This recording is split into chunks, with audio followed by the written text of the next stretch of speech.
तो स्टार्ट करते हैं हम लोग एंशियंट हिस्ट्री। फिजिक्स हम लोग ने ऑलरेडी डिस्कस कर चुका है और एंशियंट हिस्ट्री का हम लोग क्वेश्चन डिस्कस करते हैं। तो सबसे फर्स्ट क्वेश्चन है पशुपालन का प्रारंभ हुआ था। तो पशुपालन का प्रारंभ हुआ है मध्य पाषाण काल के अंतिम चरण में। पशुपालन का जो प्रारंभ हुआ है वो मध्य पाषाण काल के अंतिम चरण में, मध्य पाषाण काल के अंतिम चरण में। और इसका साक्ष्य कहां से मिला है? आदमगढ़, होशंगाबाद, मध्य प्रदेश। आदमगढ़, होशंगाबाद, मध्य प्रदेश। होशंगाबाद, मध्य प्रदेश और भीलवाड़ा, राजस्थान से। भीलवाड़ा, राजस्थान से। कहां से मिला है? भीलवाड़ा, राजस्थान से। तो पशुपालन का प्रारंभ कब हुआ था? मध्य पाषाण काल के अंतिम चरण में। और इसके साक्ष्य कहां से मिले हैं? आदमगढ़, होशंगाबाद, मध्य प्रदेश और बागोड़, भीलवाड़ा, राजस्थान से। उसके बाद नेक्स्ट क्वेश्चन हम लोग का है खदानों की कृषि सर्वप्रथम कहां प्रारंभ हुई थी? खदानों की कृषि सर्वप्रथम नव पाषाण काल में प्रारंभ हुई। और नव पाषाण काल का पीरियड माना जाता है ईसा पूर्व 4000 के आसपास। तो पशुपालन का प्रारंभ कब हुआ था? मध्य पाषाण काल के अंतिम चरण में। और खदानों की उत्पत्ति कब हुई है? नव पाषाण काल में। नव पाषाण काल का पीरियड कब माना जाता है? ईसा पूर्व 40,000 के आसपास। ईसा पूर्व 40,000 के आसपास। उसके बाद थर्ड क्वेश्चन हम लोग का है भारतीय उपमहाद्वीप में कृषि के प्राचीनतम साक्ष्य कहां से प्राप्त हुए हैं? तो नवीनतम साक्ष्य के आधार पर लहुरा देव है उत्तर प्रदेश में संत कबीर नामक स्थान पर। लहुरा देव है उत्तर प्रदेश में संत कबीर नामक स्थान पर। उसके बाद नेक्स्ट क्वेश्चन है पैल्कोलिथिक युग को और किस युग का कहा जाता है? ताम्र पाषाण युग का कहा जाता है। ताम्र पाषाण युग का कहा जाता है। ताम्र पाषाण युग का कहा जाता है। पैल्कोलिथिक युग को ताम्र पाषाण युग का कहा जाता है। तो पशुपालन का प्रारंभ कब हुआ है? मध्य पाषाण काल के अंतिम चरण में। साक्ष्य कहां से मिले हैं? आदमगढ़, होशंगाबाद, मध्य प्रदेश से और बागोड़, भीलवाड़ा, राजस्थान से। खदानों की उत्पत्ति कब हुई है? नव पाषाण काल में। नव पाषाण काल का पीरियड कितना माना जाता है? ईसा पूर्व 40,000 के आसपास। उसके बाद नेक्स्ट क्वेश्चन है भारतीय पुरातत्व का जनक किसे माना जाता है? भारतीय पुरातत्व का जनक अलेक्जेंडर कनिंघम को माना जाता है। अलेक्जेंडर कनिंघम को माना जाता है। अलेक्जेंडर कनिंघम को भारतीय पुरातत्व का जनक किसे माना जाता है? अलेक्जेंडर कनिंघम को।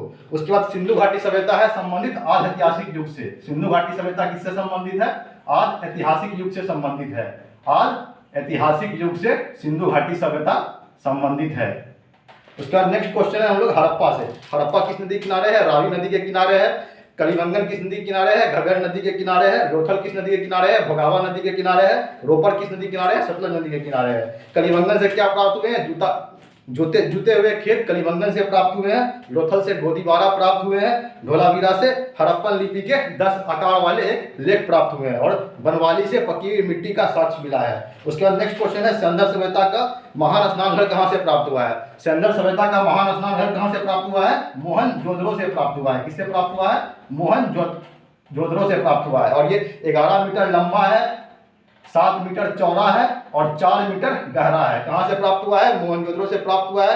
11 मीटर लंबा है, 7 मीटर चौड़ा है और 4 मीटर गहरा है। उसके बाद नेक्स्ट क्वेश्चन है सिंधु सभ्यता के बारे में निम्न में से कौन सा कथन असत्य है? नगरों में नाली की अच्छी व्यवस्था थी। तो ये ये ऑप्शन बिल्कुल सही है। सिंधु घाटी सभ्यता में नगर की अच्छी व्यवस्था थी। दूसरा है व्यापार एवं वाणिज्य उन्नत दशा में थी। ये भी बिल्कुल सही है। मातृ देवी की उपासना की जाती थी। सिंधु घाटी सभ्यता में मातृ देवी की उपासना की जाती थी। और नेक्स्ट जो लास्ट ऑप्शन है ये है लोहे से परिचित है। तो ये लोहे से परिचित, सिंधु घाटी सभ्यता के लोग लोहे से परिचित नहीं थे। सिंधु घाटी सभ्यता के लोग लोहे से परिचित नहीं थे। लोहे का कब हुआ है आविष्कार? ये हुआ है वैदिक काल में। वैदिक काल में लोहे का आविष्कार कब हुआ है? वैदिक काल में। सिंधु घाटी सभ्यता में सिंधु घाटी सभ्यता के लोग लोहे से परिचित नहीं थे। और लोहे का आविष्कार कब हुआ है? वैदिक काल में हुआ है। उसके बाद नेक्स्ट क्वेश्चन है हड़प्पा। हड़प्पा की खोज किसने की थी? दयाराम साहनी ने हड़प्पा की खोज की थी। कब की थी? 1921 में। लोथल की खोज किसने की है? SR राव ने की है। सुरकोटाटा की खोज किसने की है? JP जोशी ने की है। धोलावीरा की खोज किसने की है? BK थापड़ ने की है। उसके बाद हम लोग का नेक्स्ट क्वेश्चन है कौन कौन सा नगर सिंधु सभ्यता का बंदरगाह था? तो सिंधु सभ्यता का बंदरगाह कौन कौन सा नगर माना जाता है? सिंधु सभ्यता का बंदरगाह माना जाता है लोथल को माना जाता है। सिंधु सभ्यता का बंदरगाह माना जाता है। और अल्लादीनो एवं बालाकोट को माना जाता है। तो सिंधु घाटी सभ्यता का बंदरगाह कौन था? लोथल, बालाकोट, ये सब जो थे सिंधु घाटी सभ्यता के बंदरगाह थे। सिंधु घाटी सभ्यता के बंदरगाह थे। उसके बाद नेक्स्ट क्वेश्चन है सिंधु सभ्यता में सिंधु सभ्यता का सर्वाधिक दक्षिणी पुरा स्थल कौन है? तो ये दायमाबाद है। दायमाबाद जो है सिंधु सभ्यता का सर्वाधिक दक्षिणी दक्षिणी पूरा स्थल है। और किस नदी के किनारे है? गोदावरी नदी के किनारे है। किस नदी के किनारे है? गोदावरी नदी के किनारे है।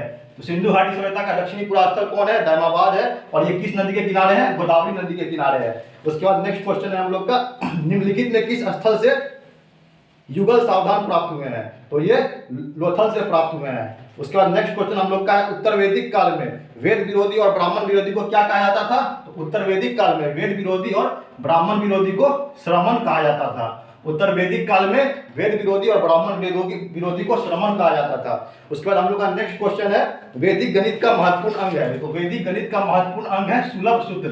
वैदिक ग्रंथ का महत्वपूर्ण अंग है सुलभ सूत्र। उत्तर वैदिक काल में ब्राह्मण विरोधी को श्रमण कहा जाता था। वैदिक ग्रंथ का महत्वपूर्ण अंग है सुलभ सूत्र। उसके बाद नेक्स्ट क्वेश्चन हम लोग का है, ऋग्वेद में संपत्ति का प्रमुख रूप क्या था? तो ऋग्वेद में संपत्ति का प्रमुख रूप गोधन था। ऋग्वेद में संपत्ति का प्रमुख रूप क्या था? प्रमुख रूप क्या था? गोधन था। ऋग्वेद में संपत्ति का प्रमुख रूप क्या था? गोधन था। ऋग्वेद में संपत्ति का प्रमुख रूप क्या था? गोधन था। उसके बाद हम लोग का नेक्स्ट क्वेश्चन है, किस देवता के लिए ऋग्वेद में पुरंदर शब्द का प्रयोग किया गया? तो इंद्र देवता के लिए ऋग्वेद में पुरंदर शब्द का प्रयोग किया गया था। इंद्र देवता के लिए ऋग्वेद में पुरंदर शब्द का प्रयोग किया गया था। इंद्र देवता के लिए ऋग्वेद में पुरंदर शब्द का प्रयोग किया गया था। उसके बाद ऋग्वेद के पढ़ने वाले ऋषि को क्या कहते हैं? होत्री कहते हैं। ऋग्वेद के पढ़ने वाले ऋषि को क्या कहते हैं? होत्री कहते हैं। उसी तरह से यजुर्वेद को कहते हैं अध्वर्यु। यजुर्वेद के पाठ पढ़ने वाले ऋषि को क्या कहते हैं? अध्वर्यु। और ऋग्वेद के पाठ पढ़ने वाले ऋषि को क्या कहते हैं? होत्री कहते हैं। ऋग्वेद के पाठ पढ़ने वाले ऋषि को क्या कहते हैं? होत्री। और यजुर्वेद के पाठ पढ़ने वाले ऋषि को क्या कहते हैं? अध्वर्यु। उसके बाद हम लोग का धार्मिक आंदोलन से कुछ इंपॉर्टेंट क्वेश्चन है। तो पहला क्वेश्चन है, किस शासक ने बौद्धों के लिए विख्यात विक्रमशिला विश्वविद्यालय की स्थापना की थी? किस शासक ने बौद्धों के लिए विख्यात विक्रमशिला विश्वविद्यालय की स्थापना की थी? तो इसका आंसर क्या होगा? किस शासक ने बौद्धों के लिए विख्यात विक्रमशिला विश्वविद्यालय की स्थापना की? ऐसे हम लोग पाल वंश के बारे में देखते हैं। पाल वंश के संस्थापक कौन थे? गोपाल थे। पाल वंश के संस्थापक गोपाल थे। इनकी राजधानी कहाँ थी? मुंगेर थी। इनकी राजधानी मुंगेर थी। पाल वंश के संस्थापक गोपाल थे। इनकी राजधानी मुंगेर थी। और धर्मपाल ने विक्रमशिला विश्वविद्यालय की स्थापना की थी। धर्मपाल ने विक्रमशिला विश्वविद्यालय की स्थापना की थी। धर्मपाल ने विक्रमशिला विश्वविद्यालय की स्थापना की थी। पाल वंश के संस्थापक कौन थे? गोपाल थे। इनकी राजधानी मुंगेर थी। और विक्रमशिला विश्वविद्यालय की स्थापना किसने की है? धर्मपाल ने। उसके बाद आदंतीपुरी विश्वविद्यालय की स्थापना किसने की थी? गोपाल ने की थी। आदंतीपुरी विश्वविद्यालय की स्थापना गोपाल ने की थी। और गोपाल ही पाल वंश के संस्थापक हैं। इनकी राजधानी मुंगेर थी। और धर्मपाल ने विक्रमशिला विश्वविद्यालय की स्थापना की थी। और इन्होंने कन्नौज के लिए एक त्रिपक्षीय संघर्ष हुआ था। कन्नौज के लिए त्रिपक्षीय संघर्ष हुआ था। कन्नौज के लिए त्रिपक्षीय संघर्ष हुआ था। इसमें पाल शामिल थे, राष्ट्रकूट शामिल थे,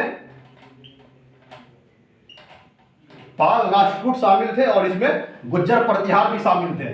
ये त्रिपक्षीय संघर्ष में पाल, राष्ट्रकूट और गुज्जर प्रतिहार शामिल थे। पाल की ओर से सबसे पहले धर्मपाल शामिल हुए थे। पाल की ओर से सबसे पहले धर्मपाल शामिल हुए थे। तो पाल वंश के संस्थापक कौन थे? गोपाल थे। इनकी राजधानी मुंगेर थी। उसके बाद गोपाल ने आदंतीपुरी विश्वविद्यालय की स्थापना की। धर्मपाल ने विक्रमशिला विश्वविद्यालय की स्थापना की। कन्नौज में त्रिपक्षीय संघर्ष हुआ था। उसमें पाल शामिल थे, राष्ट्रकूट शामिल थे, गुज्जर प्रतिहार शामिल थे। पाल की ओर से सबसे पहले धर्मपाल इसमें शामिल हुए थे। उसके बाद नेक्स्ट क्वेश्चन है, गौतम बुद्ध द्वारा नेक्स्ट क्वेश्चन है, गौतम बुद्ध द्वारा अपने धर्म में दीक्षित किया जाने वाला अंतिम व्यक्ति कौन था? तो सुभद्र वो अंतिम व्यक्ति था। गौतम बुद्ध द्वारा अपने धर्म में दीक्षित किया जाने वाला अंतिम व्यक्ति सुभद्र माना जाता है। सुभद्र वो अंतिम व्यक्ति था। उसके बाद गौतम बुद्ध से कुछ इंपॉर्टेंट क्वेश्चन क्या बनेंगे? सिद्धार्थ ने 29 वर्ष की अवस्था में घर त्यागा था। घर त्याग को बौद्ध धर्म में क्या कहा जाता है? महाविनिष्क्रमण कहा जाता है। गृह त्याग को बौद्ध धर्म में क्या कहा जाता है? महाविनिष्क्रमण कहा जाता है। गृह त्याग को बौद्ध धर्म में महाविनिष्क्रमण कहा जाता है। 6 वर्ष के बाद 29 + 6 कितना हो गया? 29 + 6 35 वर्ष में इन्हें ज्ञान की प्राप्ति हुई थी। इन्होंने अपना उपदेश पाली भाषा में दिया है। इन्होंने अपना उपदेश किस भाषा में दिया है? पाली भाषा में दिया है। बिंबिसार, उदयन, प्रसेनजीत इनको फॉलो करते थे। बुद्ध ने अष्टांगिक मार्ग की बात की थी। अष्टांगिक मार्ग क्या है? सम्यक दृष्टि, सम्यक संकल्प, सम्यक वाणी, सम्यक आजीव, सम्यक कर्मांत, सम्यक व्यायाम, सम्यक स्मृति और सम्यक समाधि। सम्यक दृष्टि, सम्यक संकल्प, सम्यक वाणी, सम्यक आजीव, सम्यक कर्मांत, सम्यक व्यायाम, सम्यक स्मृति और सम्यक समाधि। उसका गौतम बुद्ध द्वारा भिक्षुणी संघ की स्थापना कहाँ की गई थी? तो गौतम बुद्ध द्वारा भिक्षुणी संघ की स्थापना वैशाली में की गई थी। गौतम बुद्ध द्वारा भिक्षुणी संघ की स्थापना वैशाली में की गई थी। उसके बाद बौद्ध धर्म में प्रविष्टि होने को उपसंपदा कहते हैं। और बौद्ध धर्म के त्रिरत्न क्या है? बुद्ध, धर्म और संघ। और बौद्ध धर्म जो है वो आत्मा की परिकल्पना, बौद्ध धर्म जो है वो ईश्वर को नहीं मानता है। और बौद्ध धर्म ना ही आत्मा को मानता है। बौद्ध धर्म ना तो ईश्वर को मानता है, ना ही आत्मा को मानता है। सिर्फ बौद्ध धर्म पुनर्जन्म में विश्वास करता है। उसके बाद नेक्स्ट क्वेश्चन हम लोग का है, जियो और जीने दो का सिद्धांत किसने दिया? जियो और जीने दो का सिद्धांत, जियो और जीने दो का सिद्धांत किसने दिया था? महावीर स्वामी ने जियो और जीने दो का सिद्धांत दिया था। उसके बाद जैन धर्म के 23वें तीर्थंकर, और जैन धर्म से इंपॉर्टेंट क्वेश्चन क्या बनता है? जैन धर्म के संस्थापक कौन थे? जैन धर्म के संस्थापक तो ऋषभदेव है, लेकिन वास्तविक संस्थापक बोला जाएगा तो वास्तविक संस्थापक कौन है? महावीर स्वामी है। वो जैन धर्म के 24वें तीर्थंकर है। और जैन धर्म के 23वें तीर्थंकर कौन है? पार्श्वनाथ है। पार्श्वनाथ काशी के इक्ष्वाकु राजा अशवसेन के पुत्र थे। पार्श्वनाथ जो थे वो अशवसेन के पुत्र थे। तो ये जैन धर्म से कुछ इंपॉर्टेंट क्वेश्चन है। और कुछ सिंबल पूछा जाता है, जैसे ऋषभदेव। ये ऋषभदेव जैन धर्म के प्रथम तीर्थंकर हैं। ऋषभदेव का सिंबल क्या है? सांड है। उसके बाद दूसरे तीर्थंकर कौन है? अजितनाथ। अजितनाथ का क्या है? हाथी। और तीसरा तीर्थंकर काफी इंपॉर्टेंट है, जो थर्ड तीर्थंकर है वो काफी इंपॉर्टेंट है। बार बार एग्जाम में पूछा जाता है। मैं 2-3 एग्जाम दे चुका हूँ, वहां पर बार बार मुझे मिलता है तो मैं डिस्कस कर रहा हूँ। थर्ड तीर्थंकर है संभवनाथ। संभवनाथ का सिंबल क्या है? हॉर्स। संभवनाथ का सिंबल है हॉर्स। उसके बाद संपासर आप याद करें, संपासर स्वास्तिक। और महावीर का क्या है? सिंह है। महावीर का क्या है? सिंह है। उसके बाद हम लोग का नेक्स्ट क्वेश्चन है, आजीवक संप्रदाय के संस्थापक कौन थे? तो आजीवक संप्रदाय के संस्थापक थे मखलीपुत्र गौसाल। आजीवक संप्रदाय के मखलीपुत्र गौसाल, घोर अक्रियावादी के पुरंदकश्यप, इर्छावाद के आचार्यजित और भोजकीवाद के पुकुद कच्छायन। आजीवक संप्रदाय के कौन है? मखलीपुत्र गौसाल। आजीवक संप्रदाय के कौन है? मखलीपुत्र गौसाल। आजीवक संप्रदाय के संस्थापक इन्हें माना जाता है, मखलीपुत्र गौसाल को। उसके बाद हम लोग का नेक्स्ट क्वेश्चन है, निम्नलिखित में किसे बुद्ध के जीवन काल में ही संघ प्रमुख होना चाहता था? निम्नलिखित में से बुद्ध के जीवन काल में ही संघ प्रमुख होना चाहता था। ऑप्शन है देवदत्त, महाकश्यप, उपाली और आनंद। तो देवदत्त जो था वो बुद्ध के जीवित रहते हुए ही संघ का प्रमुख बनना चाहता था। देवदत्त जो था बुद्ध के जीवित रहते हुए ही संघ का प्रमुख बनना चाहता था। उसके बाद वासुदेव कृष्ण की पूजा सर्वप्रथम किसने प्रारंभ की? तो वासुदेव कृष्ण की सर्वप्रथम पूजा किसने प्रारंभ की थी? सातवतों ने। सातवतों ने वासुदेव कृष्ण की सर्वप्रथम पूजा स्थापना की थी। उसके बाद कृष्ण का उल्लेख, इससे कुछ इंपॉर्टेंट प्रश्न क्या बोलता है? कृष्ण का उल्लेख कहाँ मिलता है? छांदोग्य उपनिषद में मिलता है। और गुप्त काल में विष्णु का कौन सा अवतार प्रचलित था? गुप्त काल में विष्णु का वराह अवतार प्रचलित था। और विष्णु के कितने अवतार हैं? मत्स्य, कुरुम, वराह, नृसिंह, वामन, राम, बलराम, परशुराम, बुध एवं कलिक। 10 है, मत्स्य, कुरुम, वराह, नृसिंह, वामन, राम, बलराम, परशुराम, बुध एवं कलिक। तो ये 10 अवतार थे। और इनका वराह अवतार गुप्त काल में काफी प्रचलित था। गुप्त काल में विष्णु का कौन सा अवतार प्रचलित था? वराह अवतार प्रचलित था। और इनके 10 अवतार है। 10 अवतार कौन कौन है? मत्स्य, कुरुम, वराह, नृसिंह, वामन, राम, बलराम, परशुराम, बुध एवं कलिक। उसके बाद हम लोग का नेक्स्ट क्वेश्चन क्या है? उसके हम लोग का नेक्स्ट क्वेश्चन, अष्टांगिक मार्ग की संकल्प क्या है? अष्टांगिक मार्ग की संकल्प अंग क्या है? अष्टांगिक मार्ग की संकल्प अंग है दीप वंश के विषय वस्तु का। दीप वंश के विषय वस्तु का। उसका अष्टांगिक मार्ग क्या है? सम्यक दृष्टि, सम्यक संकल्प, सम्यक वाणी, सम्यक आजीव, सम्यक कर्मांत, सम्यक व्यायाम, सम्यक स्मृति और सम्यक समाधि। उसके बाद नेक्स्ट क्वेश्चन है, एलोरा के प्रसिद्ध कैलाशनाथ मंदिर का निर्माण किस शासक ने करवाया? तो राष्ट्रकूट शासकों ने एलोरा के प्रसिद्ध कैलाशनाथ मंदिर का निर्माण करवाया। उसके बाद दक्षिण में शैव धर्म का प्रचार प्रसार किसने किया था? पल्लवों ने किया था। दक्षिण में शैव धर्म का प्रचार प्रसार किसने किया है? चालुक, राष्ट्रकूट, पल्लव एवं चोलों ने। पल्लव काल में शैव धर्म का प्रचार प्रसार किसने किया है? नायनयार संतों ने किया है। नायनयार संतों की संख्या कितनी है? 63।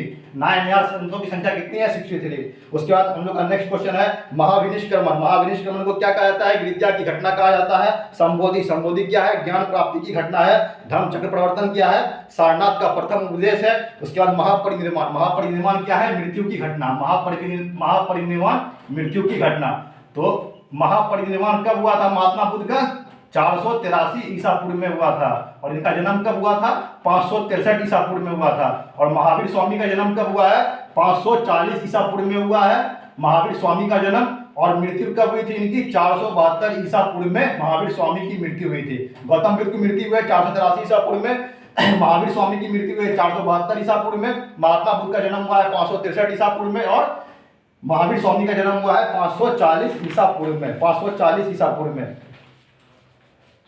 उसके बाद स्वामी महावीर के भिक्षुणी संघ की प्रधान कौन थी? स्वामी महावीर की भिक्षुणी संघ की प्रधान कौन थी? चंदना थी। स्वामी महावीर की भिक्षुणी संघ की प्रधान कौन थी? चंदना थी। स्वामी महावीर की भिक्षुणी संघ की प्रधान कौन थी? चंदना थी। उसके बाद नेक्स्ट हम लोग का इंपॉर्टेंट क्वेश्चन है, और ये सब जो मैं क्वेश्चन डिस्कस कर रहा हूँ, ये सब जो आपको पीडीएफ मिल जाएगा इसका, ये जो मेरे हाथ में है ये बहुत अच्छा से मेंटेन किया गया है इसे। इसमें सारा क्वेश्चन लिया गया है, प्रीवियस ईयर क्वेश्चन का कलेक्शन लिया गया है, कलेक्शन लिया गया है जो एग्जाम में पूछा जाता है, जो कि काफ़ी इंपॉर्टेंट है। मैंने इसे बहुत सोच समझ के बनाया है, क्योंकि मैं भी प्रिपरेशन करता हूँ और मुझे आइडिया है कि क्वेश्चन कहाँ से पूछे जाते हैं। और इसमें जो भी चीज़ दिए हुए हैं बहुत यूजफुल है, आपको काफ़ी हद तक मदद करेगा। अगर पेपर दे के आएंगे, और पेपर दे के आ पाएंगे तो आप फुल कॉन्फिडेंस के साथ बोलेंगे कि आप जो है अच्छा स्कोर, कम से कम बीपीएससी के एग्जाम में 150 में आप 100+ स्कोर कर सकते हैं। अगर आप सिर्फ इस पे फोकस करें तो, अगर सिर्फ आप इस पे फोकस करें तो बीपीएससी के एग्जाम में 150 में 100+ स्कोर कर सकते हैं। इसका पीडीएफ आपको डिस्क्रिप्शन लिंक पे मिल जाएगा, वहां से देख लीजिएगा आप। और आप नोट्स, आप जो अभी मतलब प्रिपरेशन पहले कर चुके हैं और जिनके पास आइडिया है कि वो पहले से कुछ थ्योरी पढ़ चुके हैं, वो सिर्फ इसे पढ़े, ये काफ़ी इंपॉर्टेंट है। और जो नया प्रिपरेशन, जो मतलब स्टार्टिंग से प्रिपरेशन कर रहे हैं, उनको बुक पढ़ना काफ़ी इंपॉर्टेंट है। वो लूसेंट का बुक पढ़ सकते हैं, उनके लिए लूसेंट का बुक है। और जो पहले 1-2 बार बीपीएससी दे चुके हैं उनके लिए ये सफिशिएंट है। बस इतना करें, आपका रिजल्ट 100% होगा। 100+ आप आराम से स्कोर कर सकते हैं, इजी वे में स्कोर कर सकते हैं। 100+ आप इजी वे में स्कोर कर सकते हैं। उसके बाद हम लोग नेक्स्ट क्वेश्चन देखते हैं। नेक्स्ट क्वेश्चन काफी इंपॉर्टेंट है। तो राजसू यज्ञ, राजसू यज्ञ क्या था? राजसू यज्ञ था ये राजा के राज सिंहासन के समय में ये यज्ञ करवाया जाता था। राज सिंहासन के समय में ये यज्ञ करवाया जाता था। ये यज्ञ का आयोजन कब करवाया जाता था? राजा के राज सिंहासन के समय में। उसके बाद नेक्स्ट है हम लोग का अश्वमेध यज्ञ। अश्वमेध यज्ञ कब करवाया जाता था? अश्वमेध यज्ञ करवाया जाता था राजनीतिक शक्ति को बढ़ाने के लिए अश्वमेध यज्ञ का आयोजन करवाया जाता था। उसका तीसरा है वाजपेयी यज्ञ। वाजपेयी यज्ञ कब करवाया जाता था? सौर प्रदर्शन के लिए वाजपेयी यज्ञ करवाया जाता था। वाजपेयी यज्ञ कब करवाया जाता था? सौर प्रदर्शन के लिए वाजपेयी यज्ञ का आयोजन करवाया जाता था। उसके बाद नेक्स्ट है अग्नि अष्टोम यज्ञ। नेक्स्ट क्या है? अग्नि अष्टोम यज्ञ। अग्नि अष्टोम यज्ञ कब करवाया जाता था? देवताओं को प्रसन्न करने के लिए अग्नि अष्टोम यज्ञ करवाया जाता था। तो कितने यज्ञ हैं? 4 यज्ञ है। राजसू यज्ञ, राजसू यज्ञ राजा के राज सिंहासन के समय में। दूसरा अश्वमेध यज्ञ, अश्वमेध यज्ञ राजनीतिक शक्ति को बढ़ाने के लिए। तीसरा वाजपेयी यज्ञ, सौर प्रदर्शन के लिए वाजपेयी यज्ञ का आयोजन करवाया जाता था। चौथा है अग्नि अष्टोम यज्ञ। अग्नि अष्टोम यज्ञ का आयोजन कब करवाया जाता था? देवताओं को प्रसन्न करने के लिए।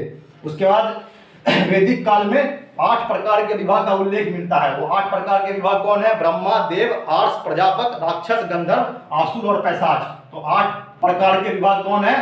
ब्रह्मा, 8 प्रकार के विवाह, ब्रह्मा, देव, आर्ष, प्रजापत, राक्षस, गंधर्व, असुर और पैशाच। और 2 और विवाह है, अनुलोम और प्रतिलोम। अनुलोम विवाह और प्रतिलोम विवाह। अनुलोम विवाह और प्रतिलोम विवाह। अनुलोम विवाह और प्रतिलोम विवाह। अनुलोम विवाह किसे कहा जाता था? जब उच्च वर्ण का पुरुष का विवाह निम्न वर्ण की नारी के साथ होता था। जैसे ऊंचे कास्ट वाले आदमी का विवाह नीचे कास्ट वाली औरत के साथ होता था। तो उच्च वर्ण के पुरुष का विवाह जब निम्न वर्ण के नारी के साथ होता था तो उसे अनुलोम विवाह कहा जाता था। और प्रतिलोम विवाह था जब उच्च वर्ण की नारी का विवाह निम्न वर्ण के पुरुष के साथ होता था तो उसे प्रतिलोम विवाह कहा जाता था। अनुलोम विवाह क्या है? उच्च वर्ण के पुरुष का विवाह निम्न वर्ण की नारी के साथ। और प्रतिलोम विवाह क्या है? उच्च वर्ण की नारी का विवाह निम्न वर्ण के पुरुष के साथ। ये तो प्रतिलोम विवाह था। और गंधर्व विवाह क्या था? Love marriage. इसे गंधर्व विवाह कहा जाता था। लव मैरिज को गंधर्व विवाह कहा जाता था। अनुलोम विवाह क्या है? उच्च वर्ण का पुरुष का विवाह निम्न वर्ण की नारी के साथ। प्रतिलोम विवाह क्या है? उच्च वर्ण की नारी का विवाह निम्न वर्ण के पुरुष के साथ। और गंधर्व विवाह क्या था? लव मैरिज था। उसके बाद नेक्स्ट क्वेश्चन हम लोग का क्या है? पूषण। पूषण को किसका देवता माना जाता है? पशुओं का देवता माना जाता है। और इंद्र को क्या माना जाता है? घो को क्या माना जाता है? वनस्पति देवता माना जाता है। उसके बाद अदिति को क्या माना जाता है? अदिति को माना जाता है देवों की महान माता। अदिति को देवों की महान माता माना जाता है। तो जो जो कुछ इंपॉर्टेंट क्वेश्चन था मैंने डिस्कस कर दिया, और मैं थोड़ा फास्ट डिस्कस कर रहा हूँ क्योंकि मैं चाहता हूँ कि हमारा वीडियो 15 से 20 मिनट का ही बने, क्योंकि आप जो है इसको अच्छे से देखिए। और डिस्क्रिप्शन लिंक में आप लोग पीडीएफ जरूर देखिएगा, वहां पे सारे क्वेश्चन का कलेक्शन मिल जाएगा।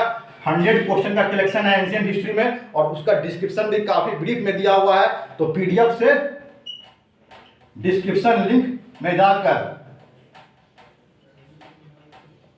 पीडीएफ जरूर डाउनलोड करें और सिर्फ उसे ही पढ़ें। मैं बार बार बोल रहा हूँ, सिर्फ उसे ही पढ़ें। आपको अच्छा स्कोर होगा आपके एग्जाम में। 100 प्लस आप आराम से स्कोर कर सकते हैं 150 में, और 100 प्लस काफी है, आपका रिजल्ट हो जाएगा प्री में। और इससे मेरिट बनता नहीं, आपको मेंस में फोकस करना पड़ेगा, क्योंकि मेंस से ही मेरिट बनती है, मेंस और प्लस इंटरव्यू से।